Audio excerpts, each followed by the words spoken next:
Van Gogh était passionné d'astronomie. C'était un lecteur assidu de la revue fondée par Camille Flammarion, l'Astronomie, qui connaissait un très très grand succès, et dans laquelle, précisément, dans les années 1870-1880, étaient parues les premières photographies du ciel montrant des objets étranges qui n'étaient pas des étoiles, montrant notamment des objets qu'on appelait des nébuleuses. Alors,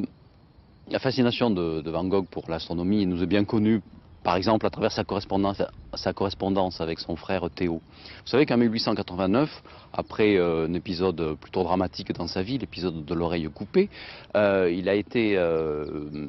interné, enfin le mot est peut-être un peu fort, à l'asile de Saint-Paul de Mosole, près de Saint-Rémy de Provence, mais là il pouvait continuer à peindre. Il a peint de très nombreux tableaux, dont ce magnifique tableau qui est donc la nuit étoilée au-dessus de Saint-Rémy de Provence, où l'on voit un ciel nocturne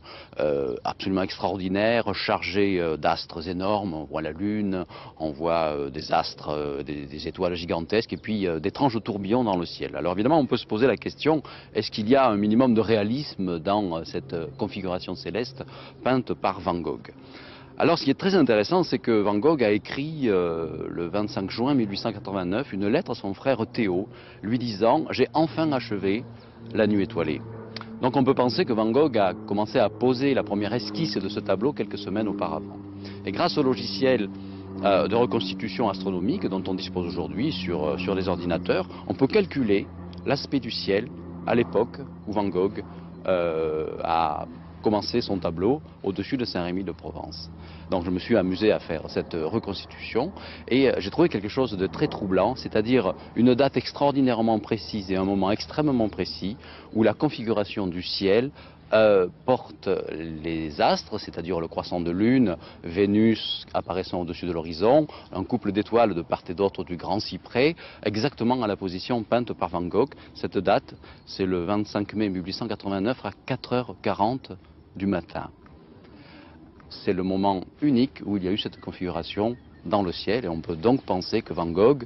dont on sait qu'il sortait la nuit pour peindre, avec un grand chapeau de paille autour duquel il mettait des bougies allumées pour voir sa feuille de papier, on peut penser que Van Gogh a couché la première esquisse de son ciel à cette date précise.